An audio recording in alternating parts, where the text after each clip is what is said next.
Disebut dalam Parlimen Britain, kita nak hancurkan Islam, tak payah kita perang dengan senjata, kita wujudkan kubu-kubu besar. Biar masyarakat puja ini adalah wali, ini adalah wali, itu adalah wali. Akhirnya kita kalah dengan pujaan-pujaan itu. Amalan ibadat kita tak buat. Yang fardu kita tak buat, yang sunat kita tak buat, kita hanyut dengan khayalan simpulan-simpulan wali. Tinggal orang kata sekarang, Yaman adalah negeri sejuta wali. Betul tak? Yaman negeri sejuta wali. Nah, Malaysia tak ada wali ke kawan?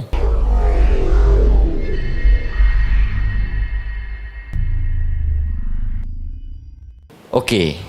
Sekarang ni kita ambil contoh pokok. Apa persamaan pokok dengan orang mati? Nombor satu, dua-dua makhluk Allah. Yang kedua, orang mati tadi banyak berzikir. Pokok pun banyak berzikir atau tidak? Banyak berzikir. Yang ketiga, pokok ni dia makhluk Allah yang tak buat jahat. Dia tak kacau orang. Orang yang kacau dia. Sama macam orang mati tadi. Sama atau tidak? Sama. Tapi bila kita kata pasal apa? Pi minta dekat orang mati, tak boleh minta dekat pokok. Sebab kalau kita tengok pokok ni pun macam lah orang mati tu. Sama ke tak sama tuan-tuan? Sama atau tidak? Kalau kita nak banding lagi, pokok lebih baik daripada orang mati. Orang yang mati tu mungkin ada juga buat tak elok, pokok tak pernah. Ada tuan-tuan lalu tepi pokok, dia tampak belakang, sakan pokok ni. Maknanya pokok dari sudut bagus, dia memang lagi bagus lah. Tapi tuan-tuan, yang kata wali pokok ni, sudahlah cakap tu. Okay. Jadi kita nak balik kepada Dr. Basri, kan? Dr. Basri ni antara wali lah, kan? Ada orang di sana dia kata kawan tu wali, dia terus bagi cok, dia ni wali. Dia kata tok tu wali, tok ni wali, pak tu wali, pak ni wali. Terus dibubuh, terus tandai tu wali. Boleh tak buat perangai ni? Dia persilakan. Okay. Bismillahirrahmanirrahim. Alhamdulillah rabbil alamin, wassalatu wassalamu ala asyrafil anbiya'i wal mursalin wa ala alihi wa sahbihi ajma'in. Ustaz Fadil Ustaz Musi, sahibul fadilah Datuk Mufti Al-Fadil Ustaz Khairul Anwar, tuan-tuan puan-puan dirahmati Allah sekalian. Boleh atau tidak kita melabelkan ataupun menganggap seseorang itu sebagai wali Allah? Dalam isu ini sebenarnya ada tiga pandangan ulama. Satu golongan mengatakan bahawa kita tak boleh sama sekali menganggap seseorang itu sebagai wali Allah. Satu-satunya manusia yang boleh mengatakan orang itu wali Allah ialah Nabi. Kerana apa yang baginda kata, bila kalau baginda kata orang itu wali Allah, memang betul orang itu wali Allah. Kalau kita manusia kata dia wali Allah, maka belum tentu orang itu wali Allah. Kerana syarat penting nak mengiktiraf orang tu wali Allah ialah masa dia mati itu, dia mati di dalam keadaan dikasihi dan diredai oleh Allah. Walaupun kita nampak dia beribadah banyak tuan-tuan, tapi mati kita tak nampak. Orang yang tahu Nabi saja. Yang kedua, segolongan ulama mengatakan bahawa boleh kita mengatakan bersimpulan tu wali Allah apabila disaksi dan diaku saksi oleh Nabi pada masa hayatnya. Nabi kata ni sahabat ni ahli syurga, macam 10 orang sahabat yang dijanjikan syurga dalam satu majlis. Maka bolehlah kita katakan bahawa mereka ini adalah wali Allah. Yang diketuai di hadapannya adalah Abu Bakar As-Siddiq radhiyallahu anhu. Maka kita boleh kata, kerana ada nas begitu. Golongan yang ketiga kata tuan-tuan, orang-orang salih yang diiktiraf oleh umum masyarakat Islam sebagai pendukung kepada agama Allah. Banyak program yang dibuat untuk menegakkan agama Allah. Ya, macam-macam dia buat. Umum orang Islam memperakui, termasuk tokoh-tokoh ulamanya, maka orang itu boleh kita mengatakan dia sebagai wali Allah secara umum. Boleh kita anggap, walaupun hakikat sebenar dia mati kita tidak tahu, tapi tengok dari segi sirah. Sebab itu tuan-tuan, Syekh Abu Hasan Ali An-Nadawi menyebut dalam kitabnya Rabbaniyah la Rahbaniyah, dia kata dia memperaku saksi bahawa Syekhul Islam Ibn Taymiyah dan muridnya Al-Imam Ibn Qayyim adalah di antara wali-wali Allah. Kerana memandangkan perjuangan dia, kitab-kitabnya dia karang tuan-tuan begitu hebat. Di zaman tidak ada komputer. Zaman kita hari ini hampir semua pelajar universiti ada komputer, tapi tak ada seorang pun boleh karang 2-3 buah buku dengan komputer yang ada. Tetapi Syekhul Islam Ibn Taymiyah ni tuan-tuan, dia karang beratus jilid buku seolah-olah menggambarkan dia ada komputer. Begitu juga yang berlaku pada Imam Nawawi sebelum daripada beliau lagi. mengarang beratus kitab. Seolah-olah dia ada komputer zaman tu, tuan-tuan. Kita hari ini ada komputer, satu kitab pun tak keluar. Dia sebaliknya lah, berlaku pula. Itu dia antara kelebihan. Jadi ini 3 bentuk. Cuma asas penting, tuan-tuan, bila kita bercakap dalam soal ini ialah kita kena faham, tuan-tuan. Selepas tiga perkara tadi, saya sebut 3 pandangan ulama, Syekhul Islam Taimiyah menyebut salah satu wali yang dilupai oleh masyarakat. Dia sebenarnya adalah pendukung agama Allah paling kuat. Kalau tidak, kerana dia, dakwah tidak akan tersebar.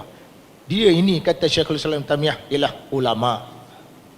Sebab kita tuan-tuan tak pernah anggap ulama tu wali Allah setengah masyarakat. Yang dia anggap wali Allah tu tak syekh dalam zikir. Sebab tu Syekh Qardawi kata, kalau di Mesir wali Allah tu siapa? Syekh Ahmad Badawi, Syekh Ahmad Rifai, Syekh Abu Hasan Syadili. Dia anggap pengasas tarekat sufi. Ulama-ulama seperti Bukhari, Muslim, Ibn Majah, lagi At-Tirmizi, ini tak dianggap sebagai wali oleh masyarakat. Padahal mereka lah wali Allah dengan usaha yang mereka buat. Hadis Rasulullah SAW sampai kepada kita. Sebab itu Ibn Taimiyah kata antaranya adalah ulama. Ulama ni pertama dia buat yang wajib. Yang kedua, disiplinkan diri dalam melaksanakan sunat. Yang ketiga, dia ada satu kelebihan, ilmu. Bila dia ada ilmu, dia cuba melaksanakan ilmu, dan dalam masa yang sama, tuan-tuan dan sekalian, dia sebarkan ilmu itu pada orang lain.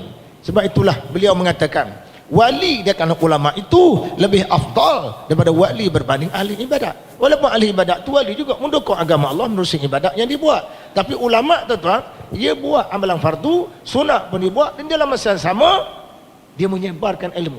Sebab tu Syekh Abdul Qadir Jalani, sepakat ulama mengatakan bahawa karamah Syekh Abdul Qadir Jalani paling besar dalam hidupnya ialah istiqamah dia dalam menyebarkan ilmu selama lebih kurang 33 tahun. Dia mengajar 33 tahun. Dia berjaya menghasilkan 100,000 orang anak murid. Dan sebahagian daripada anak muridnya dihantar ke benua gelap Afrika untuk berdakwah menyebarkan Islam di benua gelap Afrika. Istiqamah di dalam berdakwah, istiqamah dalam menuntut ilmu, istiqamah dalam beramal dengan ilmu, seperti mana Datuk kata, itulah dia karamah paling besar. Jadi tuan-tuan macam sekalian, tak payahlah kita nak kejar wali dalam bentuk benda-benda pelik tadi. Boleh jalan, ada sehinggakan kalau tuan baca dalam kitab Al-Lumah, ada orang cerita kepada seorang ulama, dia kata si fulan bin si fulan sangat hebat, boleh berjalan di atas air. Hebat dia boleh jalan atas air, memang betul jalan atas air betul. Ulama tu jawab, itu tidak pelik, ikan berjalan di dalam air. Oh, dia jalan atas air, ikan jalan dalam air tu. Lebih hebat. Kalau hebat sepatutnya dia jangan jalan atas air, dia jalan dalam air. Macam ikan, barulah hebat. Arti dia nak cerita apa, tuan-tuan? Dia nak cerita istiqamah itu satu benda yang sangat mahal, tuan.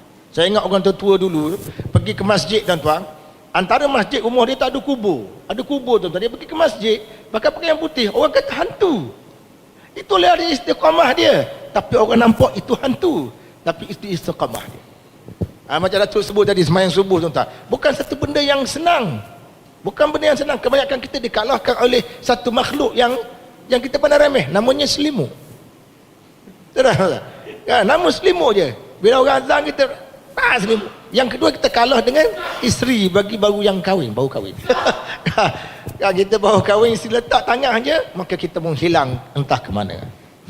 Kalah dengan benda tu. Itu istiqamah tu satu benda yang sangat mahal. Tak perlulah kita kata si pulang buat, tak payah tak. Kemampuan. Kemudian satu lagi yang disebut oleh Syekh Abdullah Naqsyabandi, dia kata, orang tanya dia kata, Tuan Syekh dah mengajar kami lama, Tuan Syekh tak ada satu pun sebut tunjuk karamah kepada kami.